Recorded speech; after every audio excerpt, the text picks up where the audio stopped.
Here we go. Hi, everyone. My name is Theresa Parks, and I'm here to present my presentation, Stop Living in Fear and Start Choosing the Life You Truly Desire. Before I start, I'd like to introduce myself. Like I said, my name is Theresa Parks, and I'm a soul transformation coach and the founder and owner of Shining Light Healing and Wellness. As a soul transformation coach, I assist individuals in pursuing their personal growth, helping them discover and embody their true authentic selves.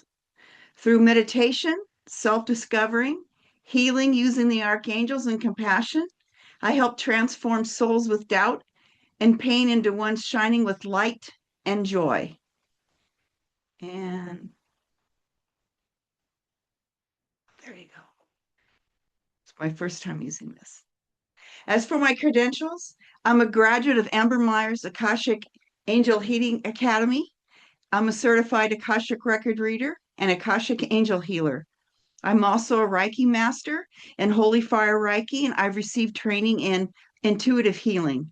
And in my free time, I enjoy using tarot cards and pendulum and reading about dragons.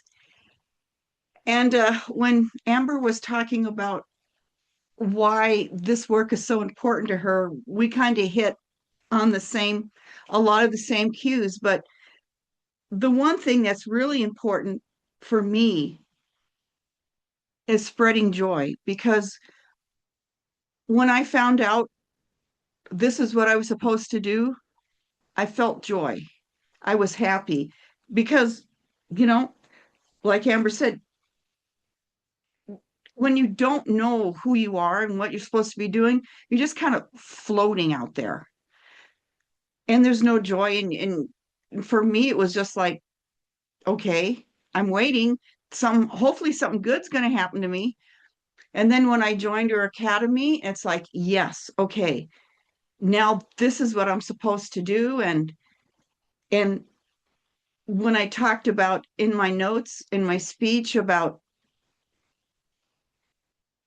um, using meditation, self-discovery, healing with the archangels and with compassion, that's what transformed me.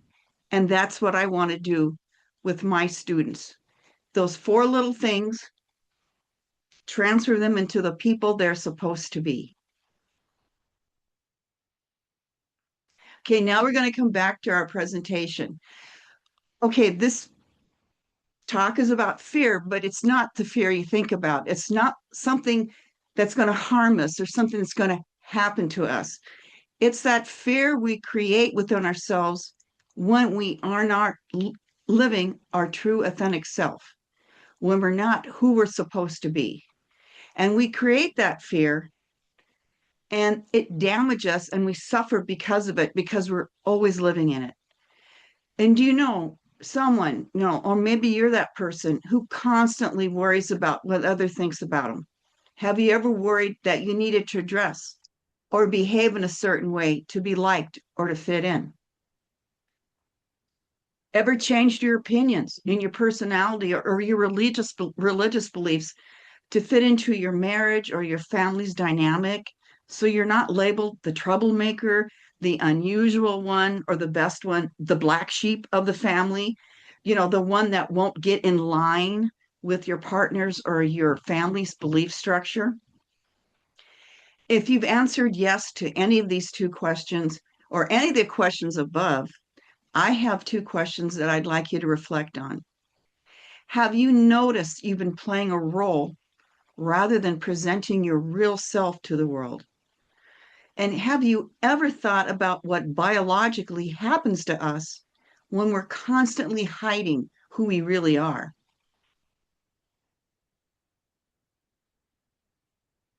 When we live a life when we're not our true authentic selves, we live in a fear-based mindset.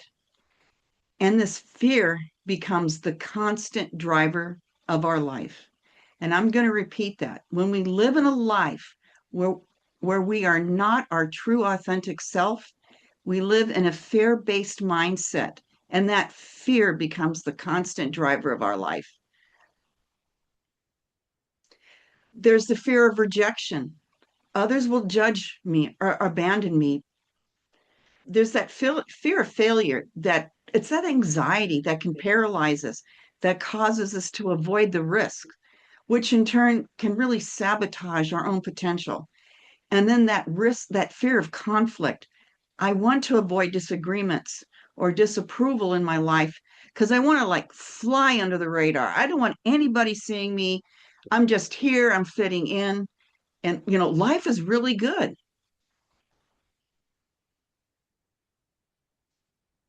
So living in fear is not a character flaw, but it is a survival strategy.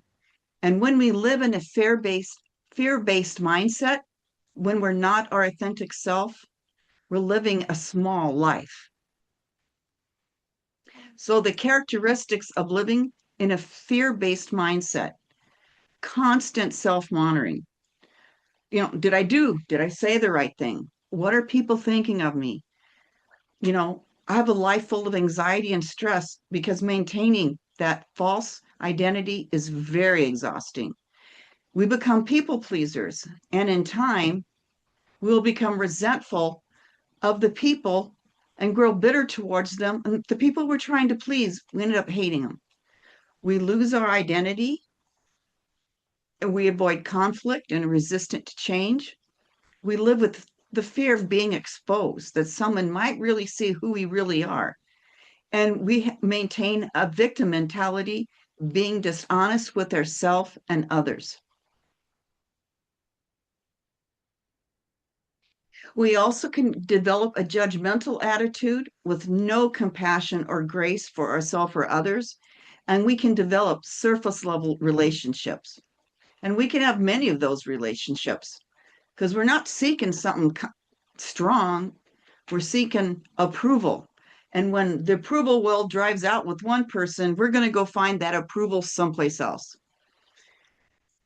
And then there's actual costs to us when we're not living an authentic life. There's the emotional cost: anxiety, low self esteem, low self worth, feeling disconnected. Our relationships, they're superficial. We tend to have too many of them, and people tend to connect with our masks and not the real person. Our life direction, well, we basically don't have one because we're seeking approval. We're living whosever life is giving us the approval we need. Whatever we need to fit in, we do. So it's like we're living somebody else's life. And there's the biological consequences of living an unauthentic life. When we do that, when we're not authentic, the body's fight or flight system is constantly activated. So we can notice and get chronic muscle stress, especially in the jaw and the neck and our shoulders, high blood pressure and rapid heart rate, suppressed digestive activity, leading to IBS, diarrhea, constipation, and decreased immune function. And I'm always surprised how much that immune function is really directly related to our GI tract. When that's messed up, the rest of us gets messed up. The fatigue or burnout from being in that constant state of high alert, and weight gain. So it is not good for us at all biologically to be living in that state of fear. So when we live in fear, we stop living a life of truth, independence, and compassion. We live a life where we solely and actively seek out approval and acceptance. And that's all we've got. A life with two major spots to it. We're looking for approval, we're looking for acceptance, and that's it. No depth, all surface level. Now let's examine what it's like when we live an authentic life. When you're living your true authentic life, you're living a life that's in alignment with your values, your belief, your personality, and your truth. There's no more hiding, no more small living. You're honest with yourself, self-aware of what being you really means. And you have the courage to express who you are. and you have a life full of compassion and grace for yourself and others. And just on a side note,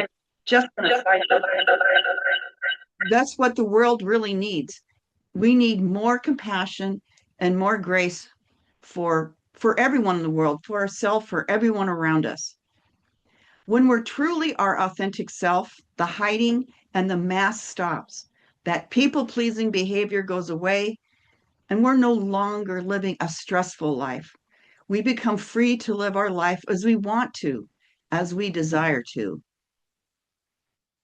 Now, the characteristics of living an authentic life is we're happy, we're fulfilled, all our needs are met. We are meeting our own needs. We're not looking for an outside source.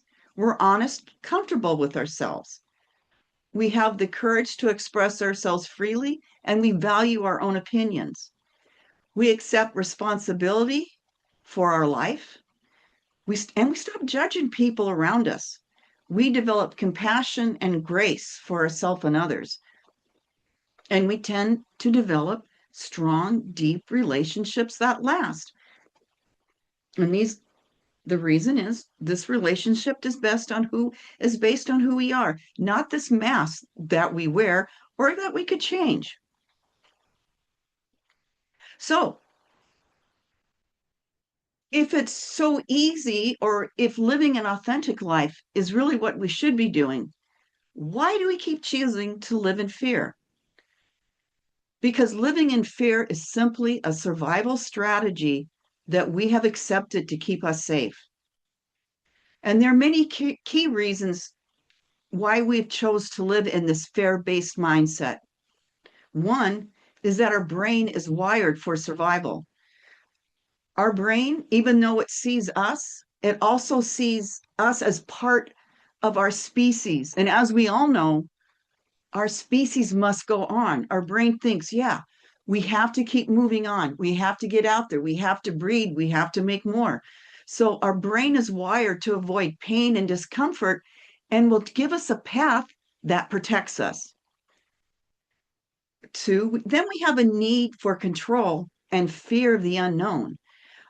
Control and uncertainty can give us the illusion of feeling safe. And I mean, feeling safe isn't bad. It's gives us a little bit of respite from always looking around and being unsure. And it's a great place to stay for a while. Also, there's the avoidance of pain and failure. Less risk equals less pain and less failure. So if we stay small, if we are unseen, if we fit in, then there's less risk and thus we have less pain and less failure. Past traumas. Well, past traumas can shape our future expectations and cause us to fear a repeat of our past failures, especially how the outcome was treated. So, and this is something I'll bring up in just a bit, but if you had a trauma and that was treated as a failure in a negative way, I think you're going to do anything in your ability not to repeat it. So you're just going to live this really safe, small life so you don't go out and repeat that trauma. And the last one is conditioning. Conditioning by family upbringing and social structure can program a person to associate specific actions or deviations from the norm with negative outcomes. So some of us grew up in families that were perhaps the family had a tradition. We only do it this way. All the boys become lawyers like their father. All the girls stay home or they become something like their mother was. And sometimes society also have these kind of programming.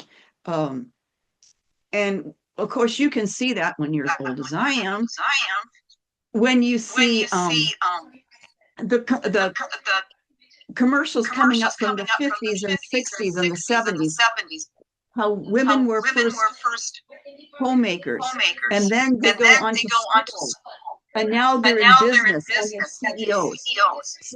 So you can see how conditioning from society can teach us what's the norm and what's the deviation.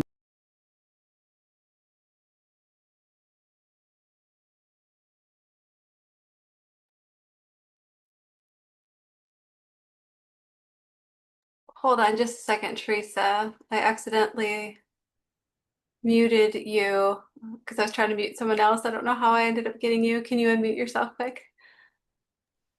There you go. Sorry about that. I was trying to get some background noise. Okay, so in my opinion, we live in fear primarily due to our experience with past traumas and the conditioning that we were exposed to in our childhood.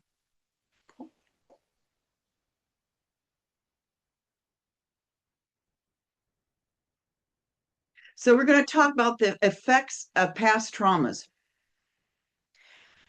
When the outcome of trauma that we've experienced was not treated in a loving or a positive outcome, then somehow that trauma automatically becomes our fault, that we somehow caused it, even though we know we didn't, but we're to blame for it. For example, if we get in a car accident and the first thing we hear is like, oh my God, what did you do? How could you let this happen? I thought I could trust you with my car. Instead of, are you okay? Are you hurt? Don't worry about the car. Your health is more important. These negative comments, with these negative comments, the person in trauma, I lost my spot. With these negative comments, the person in the trauma that just experienced has just experienced the devaluation of their self-worth, of their confidence, maybe the standing in the family, and the capacity to perform daily activities at the same level of expertise as prior to the accident. And then one of my favorite is the familiar or societal conditioning. The family group and society shapes our living by exposing us to fundamental beliefs that they believe to be true and are held with deep conviction. These beliefs define a group's understanding of truth and are typically rooted in past experiences or in scripture. Fundamental beliefs can be positive or negative and either conscious or unconscious.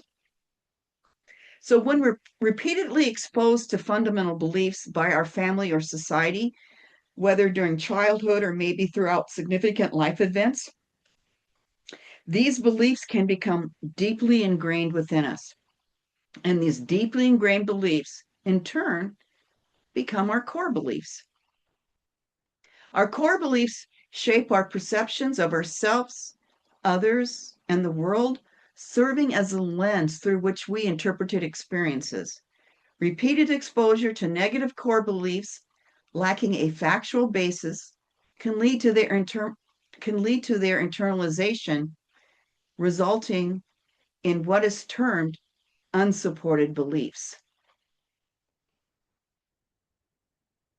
Now, unsupported beliefs, whoops, excuse me, hit that button too hard. And everybody, I'm sure, has heard these in their group before. And these are just a few examples. And I'm not worthy. I'm unlovable. I'm not good enough.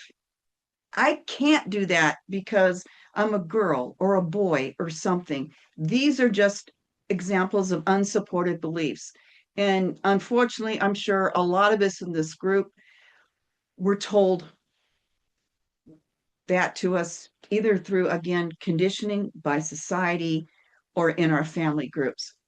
So believing in the fear of rejection, the fear of failure, the fear of conflict, the negative conditioning by the family unit in society, and acting on unsupported beliefs can and will start us down the path to living a fearful life, and not living a life of true authenticity.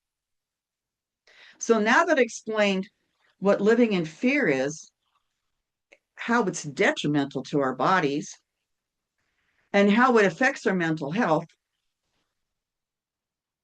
let's talk about how to stop and get off that train. How do I start living a life that's truly authentic? The first thing you got to do is you got to have the courage to change, and you have to develop compassion and grace for yourself. If you can't forgive yourself, you're not going anywhere. You're going to still stay in that stuck, fearful life. And we're going to start with self-reflection. Get in the room, quiet room, maybe something you're not used to, pad, paper, a candle. Sit there and start writing, just whatever comes out. And then think about and be honest with yourself on the state of your current life. Do you like it? Do you don't? What do you want changed? What can you change or should you change to make your life worth living? And then you have to learn to accept yourself. Authenticity begins with self-acceptance. Now, every spiritual person that I know did not come out of the womb perfect. We all start at this basic bottom level and we work our way up. So I'm sure that anything you've done, anything you thought about yourself, we've all done it. And if I was able to forgive myself, to think highly of myself, to believe in my self-worth, so can you. So when you start writing this down, and maybe some things come up that you'd rather not revisit, you're not the only person that's going to go on that journey. And that journey's been done successfully. The other things we have to do, we have to let go of universal approval. Not everybody's going to agree with you. Not everybody's going to like you.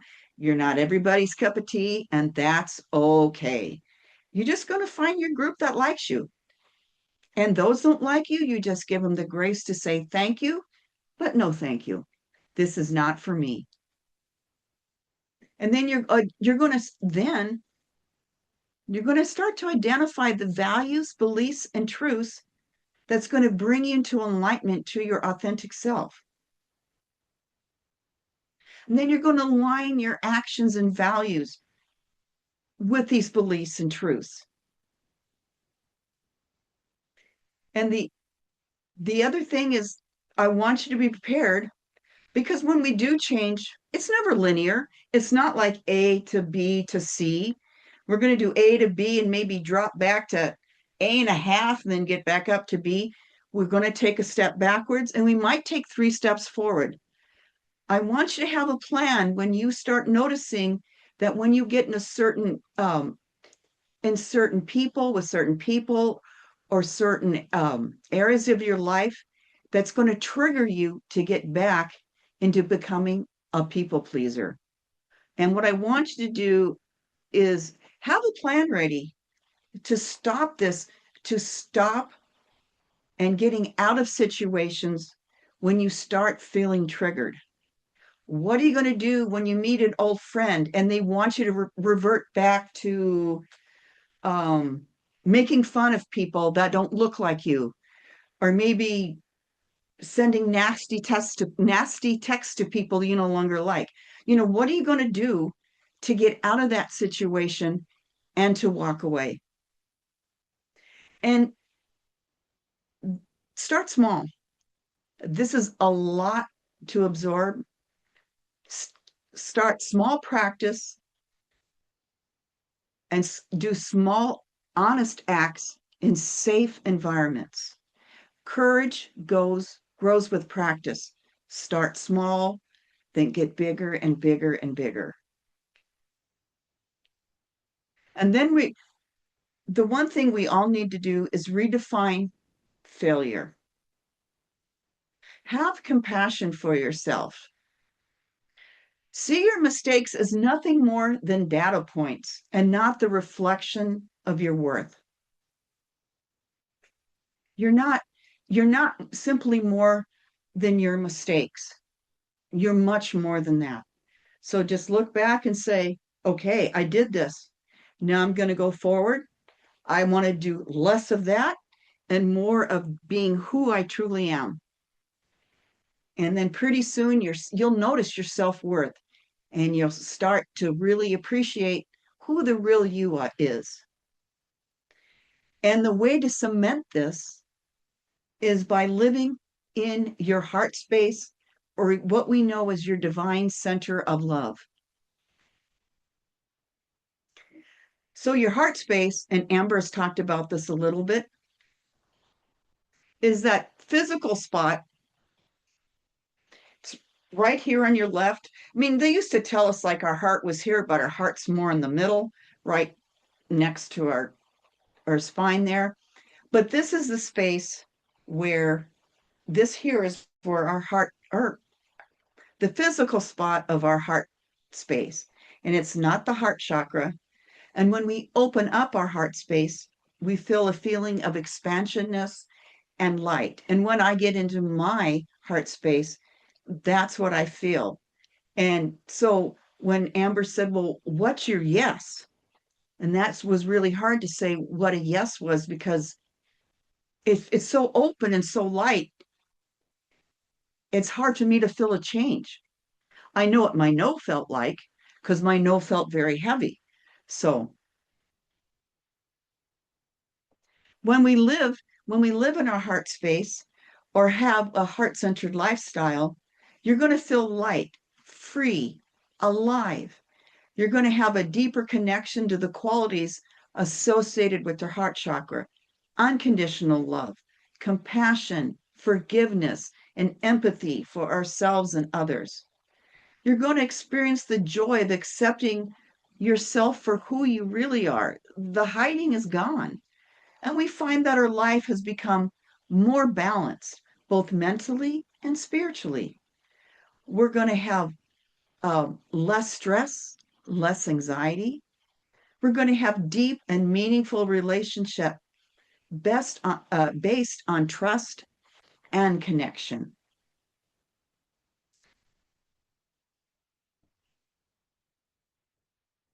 So when we live in our heart space, we live in a state of deep, intuitive, and compassionate awareness.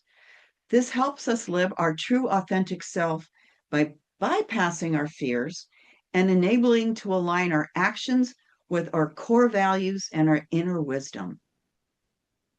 And there are four key ways that living in your heart space enables an authentic self or an authentic life. First, we're going to access our intuition over our ego. The ego shouts out of fear and judgment, and your heart whispers with kindness and truth. Listening to your quiet heart voice connects you with your genuine inner self, and not maybe a persona that you created for others. Aligning values and actions.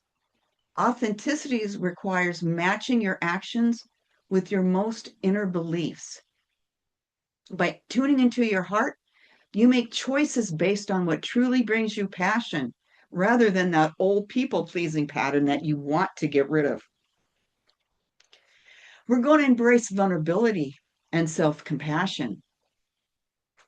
A heart-centered life relies on self love and releasing the need for perfection.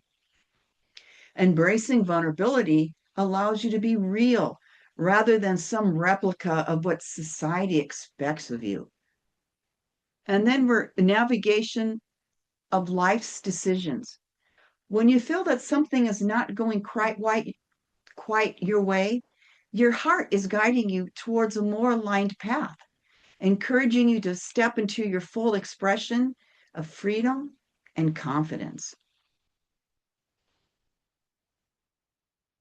So now that we've seen what a fear-based life is and what a authentic life is, and how we can get there, I want to offer a meditation that's going to give you a straightforward and effective method for developing awareness of your heart space and guiding you through the process of accessing it. And for my meditation, we'll be working with two powerful archangels, Zadkiel and Chamuel.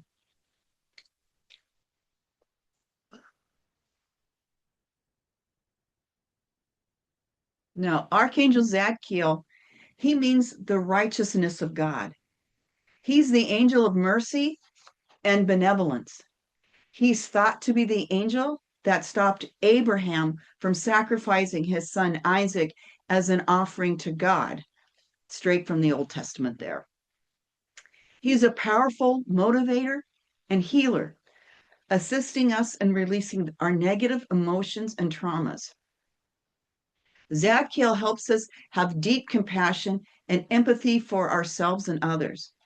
He also shows us how to let go of judgment and unforgiveness and have the ability to forgive ourselves and others. You want to call on Zadkiel when you need help with compassion, forgiveness of yourself or others, to let go of judgment and fear, healing emotionally and physically.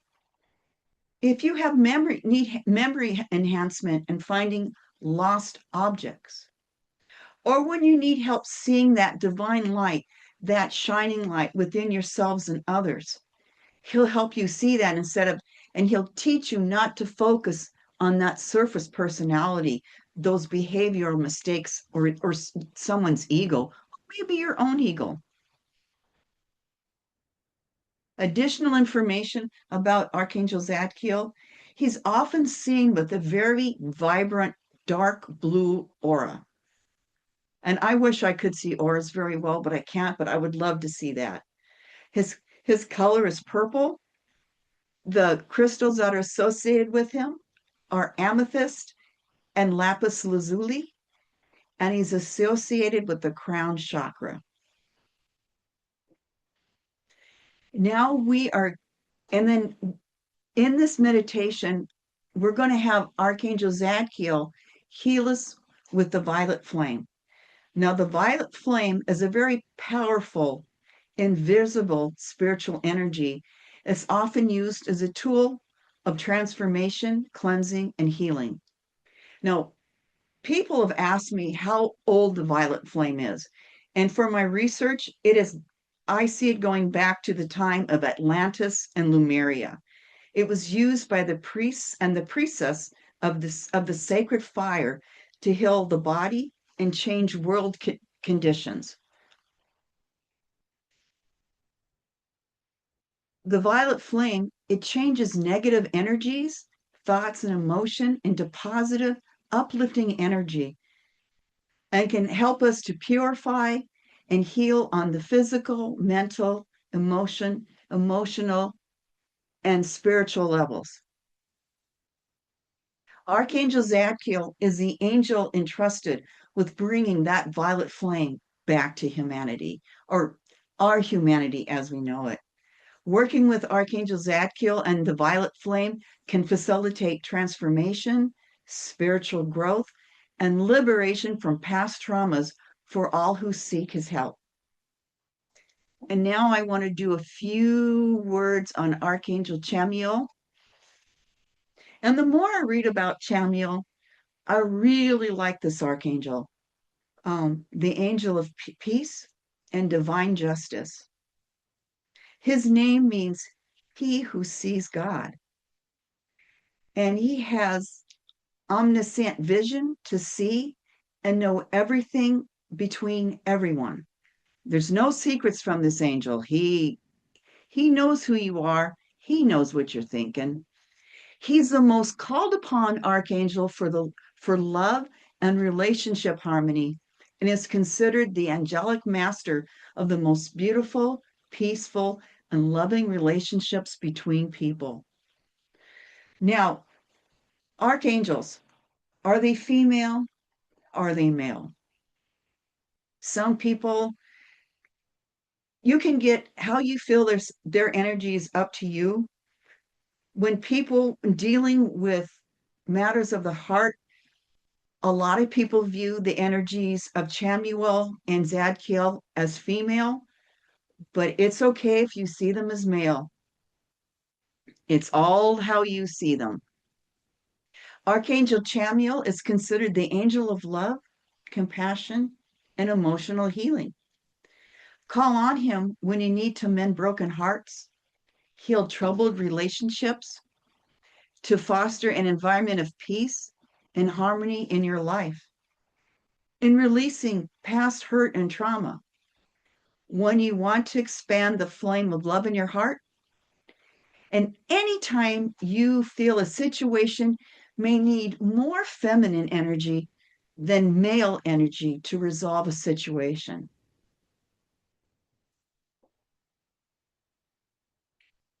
So, working with Archangel Chamuel can help you find the inner peace, strengthen relationships, and bring harmony, unconditional love back in your life. And for a little bit more additional information on him, his color is pink.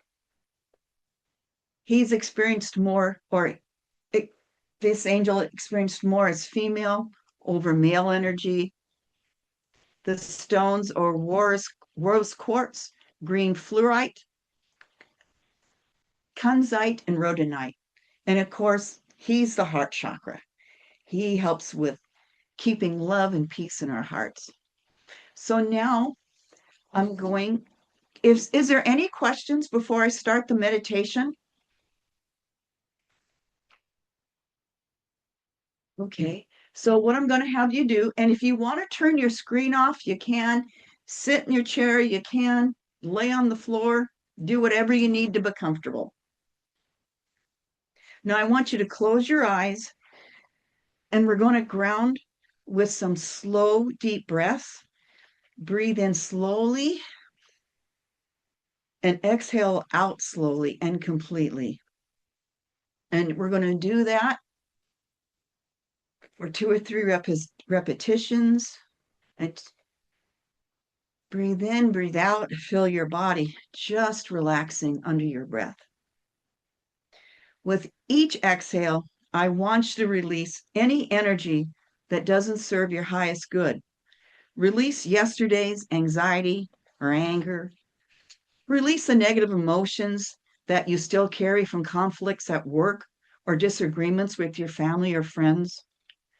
Release the frustration you experienced on your daily commute to and from work. When releasing the energy that no longer serves you, let it simply pass out of your body and allow it to re-enter the universe. Let it go. The universe will know what to do with it. Now that you're calm and centered, you can breathe naturally. And with your eyes still closed, I want you to focus again. Where's that awareness? Can you feel your awareness? Where is it at in your body? Is it in your head? Is it in your stomach? Or is it outside of your body, just above your head? For many people, their awareness will be in their mind or floating outside of their bodies. Just take a moment to discover where your awareness is located.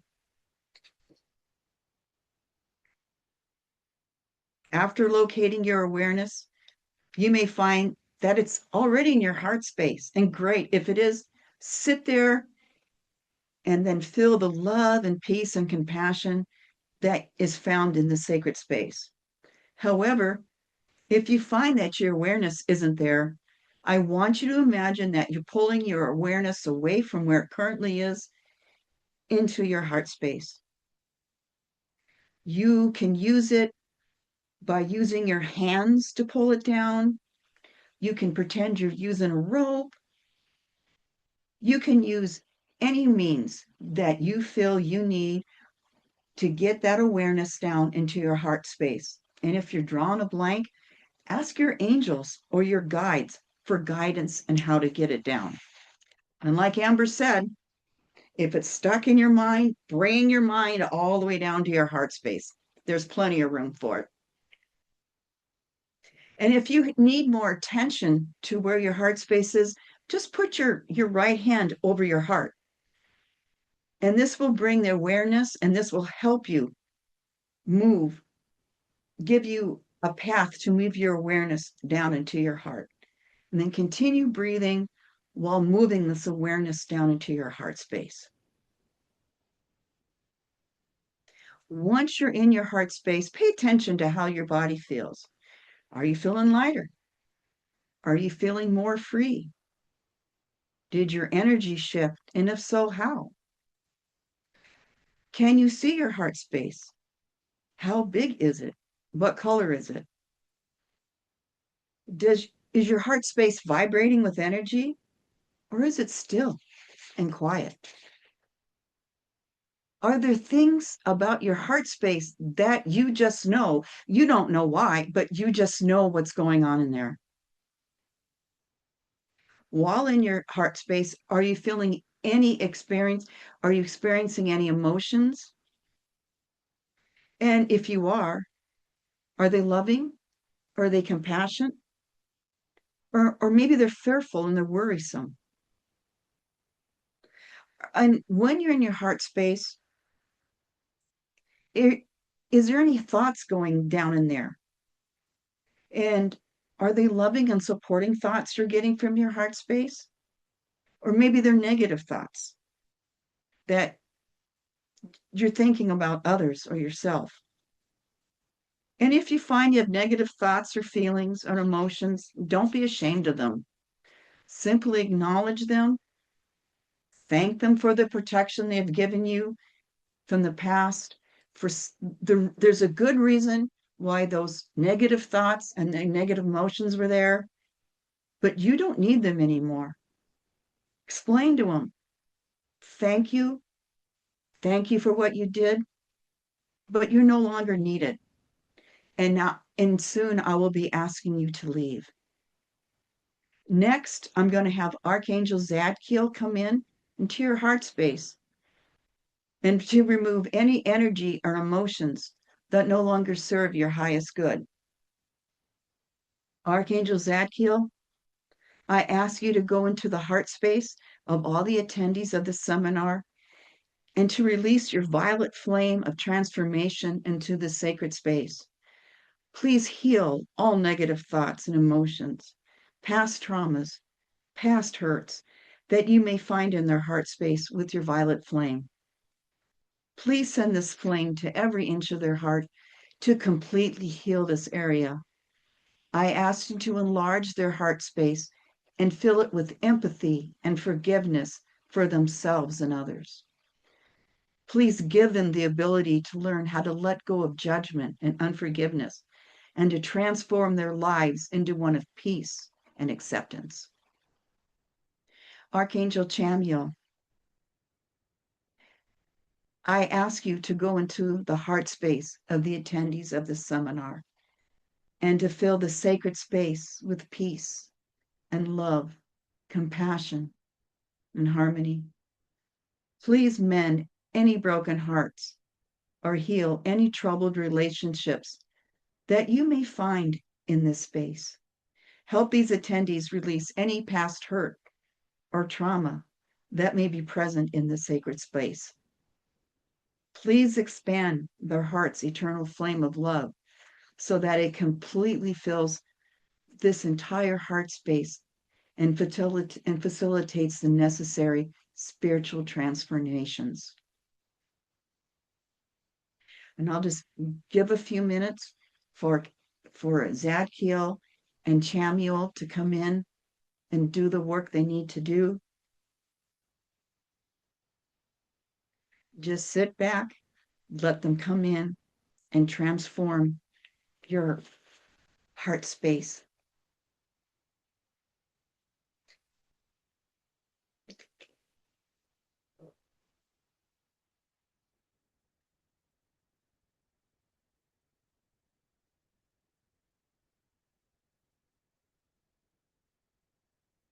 Once your heart space is cleared of any unwanted energy or thoughts, simply stay in the sacred space for a moment and feel all the love and peace and compassion that resides there. As I end this meditation, I want everyone to please give thanks and praise to Archangel Zadkiel and Chamuel for the healing you received today. Thank them for cleansing your heart space and filling it full of love and compassion.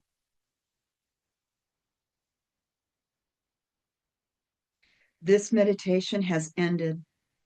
Now you can slowly open your eyes and bring your body back to this world.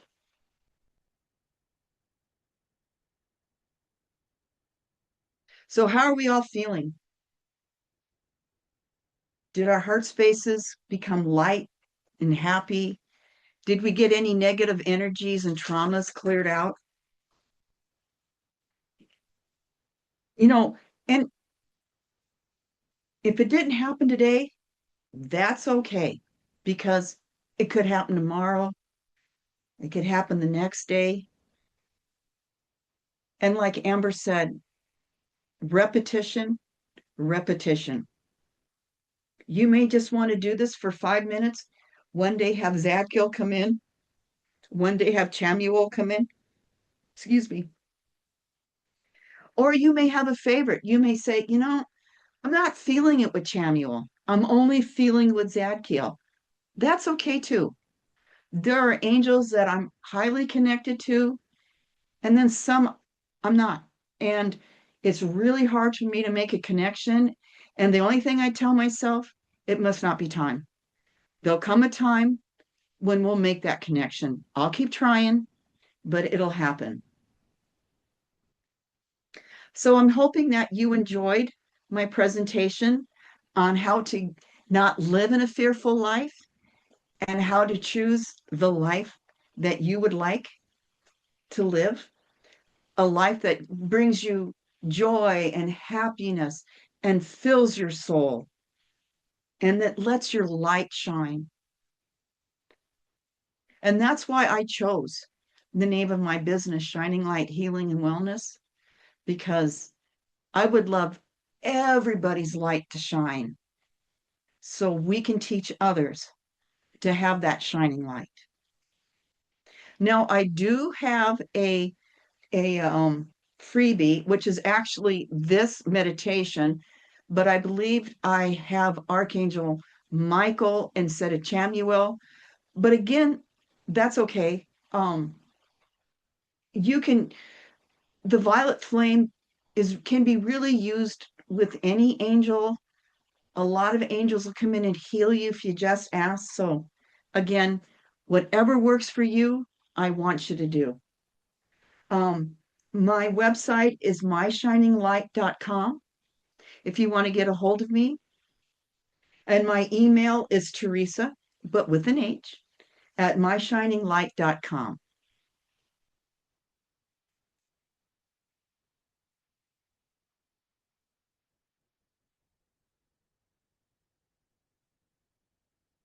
And so I am done with my presentation.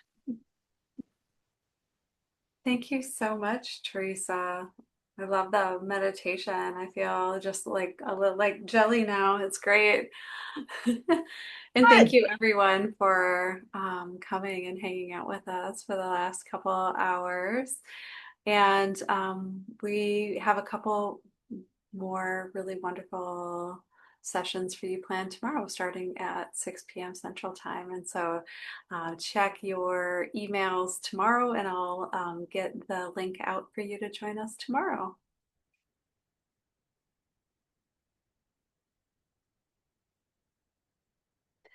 Um, Well, we do have a few minutes, so if anyone does have questions for Theresa or I about anything that we covered today, feel free to just unmute yourself and ask, or Mhm. you can throw them in the chat. We'll hang out for a couple minutes and see if anyone has anything that you wanted to ask about or share. Mhm.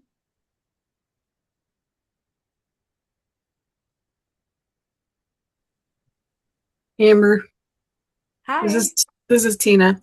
hi Tina. So when you were doing the part about the angels, when you're talking about um don't know how I phrase this. When you have like different things going on, peace, calm feelings, different feelings going on, and where you feel it in your body. Is it common to have like tingling in your ears or sensation of like somebody touching your ears, feathers type sensation? It felt like somebody No. was like behind me constantly, like messing with my ears and my ears tingling constantly. And they felt really hot. So I felt it when I went into the space when you're having us go through the session, but I still occasionally will get that feeling and it rotates. And I've had that ever since I've had the brain surgeries. And it's gotten more aggressive since the surgeries. Mm. Yeah. I would say that like our angels and guides like to get our attention in a lot of different ways. And to me, it Mhm. feels like your guides are really trying to give you something that's harder to ignore. Okay. I think a lot of people here probably have experienced like some sort of like hands-on healing treatment like Reiki. And what a lot of Yeah. people find actually is like, so say if I was getting a treatment and someone actually had their hands on my shoulders, I might feel hands on my feet, like where they're not, and then like Mhm. open my eyes and be confused that there's not someone Yep. there. Yep. Yep. And so a lot of times that's our angels and guides can work that way with us by giving us a certain like physical sensation. And the thing that's a little tricky about intuition is that everyone receives messages differently. When it like in my program, I tell people like they're creating their own intuitive dictionary is kind of how I'll describe it. Mhm. And unfortunately, there's not one dictionary that works for everybody.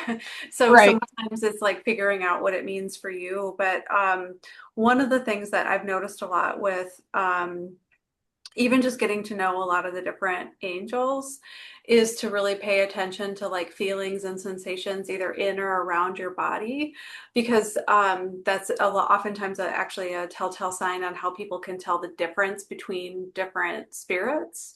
Okay. um, is it like in that texture of energy. So I'm wondering if you have like the same spirit that keeps touching your ears and that's like their sign of like this is me. um, Okay. so a lot of people like when they learn to connect with their angels, they expect to see them vividly, like they're standing in front of them and, with superhuman features and, like, and have a back and forth conversation. And for most people, it's not that way. A lot of times, how people will feel the difference between the angels that come to them are, again, the sensations like in or around their body, like, where like it doesn't make any logical sense, but for people, it becomes very clear who they're like talking to and who's there. Like, so Mhm. for example, like when I work with Archangel Michael, I feel like he's like this giant energy, and it always Mhm. feels like he's like this close to my face. And I always Okay. feel like I want to sit up straighter, like when he's there. And then Archangel Gabriel, for example, like I always feel that energy in my throat, and so it's this certain texture of a feeling and where I get it in my body that I often know what angel it is, not that I'm like actually seeing that angel right there. And so, um, and is it happening more like as we're even talking about it? Yeah. Yeah. So it just makes me wonder if it's confirmation of that, that it's like this guides or angels sign of like, this is me, like, this is how I always get your attention. Okay. Yeah, Yeah. it's happened more, especially I've had, well, June was my second brain surgery, Mhm. and then I had embolism in July, and then I had my third set of brain surgeries in September. And That's a lot. after all this stuff in last year, it really got progressively stronger. And now it's like this ear doesn't like ring and itch, but it's kind of irritating. It's almost like somebody kind of brushes by you, whereas this Mm, one rings and itches all the time, like somebody's kind of taking a feather to it and itching, and then it yeah. gets warm. Both of them will get warm, like somebody's Hmm. been holding on to them too long. and Yeah. then it goes away for a while and then calms down and then it comes back again. So it's just Yeah, it amazing. feels like maybe like after these surgeries, like the way you received your intuition or how you're understanding it is different. Like it's not that you lost any connection, it's just different now. Like I keep seeing like a image of like a bat, with like Yeah, the sonar or yeah, whatever they use. Yeah, like that yeah. kind of thing. It, Yeah. it's definitely, I mean, I always had some sort of intuition before that. It just wasn't fine-tuned before the Mhm. surgeries. But now it's like I walk Yeah, it's into like a room and it's almost like I'm picking up other things more than I was before. But now it's like somebody's driving me so crazy. yeah, it's like going through something. I think it's like even like physically, when we lose one of our senses, even just for a period of time, our other senses become stronger. Okay. So it feels kind of like a transition that you're going through, understanding like how you're receiving now. But I feel like it's one guide that's doing that for you. Okay. Well, I appreciate. Thank you. I didn't mean to take everybody else's time up, so I appreciate No, it. Thank you. No, you're good. Thank you for asking your question. Did anyone else have anything that you wanted to share or questions for either Teresa or I? Teresa did awesome too. oh, well, You thank you so did. much. Yeah. The meditation was perfect. Oh, thank you. Thank you.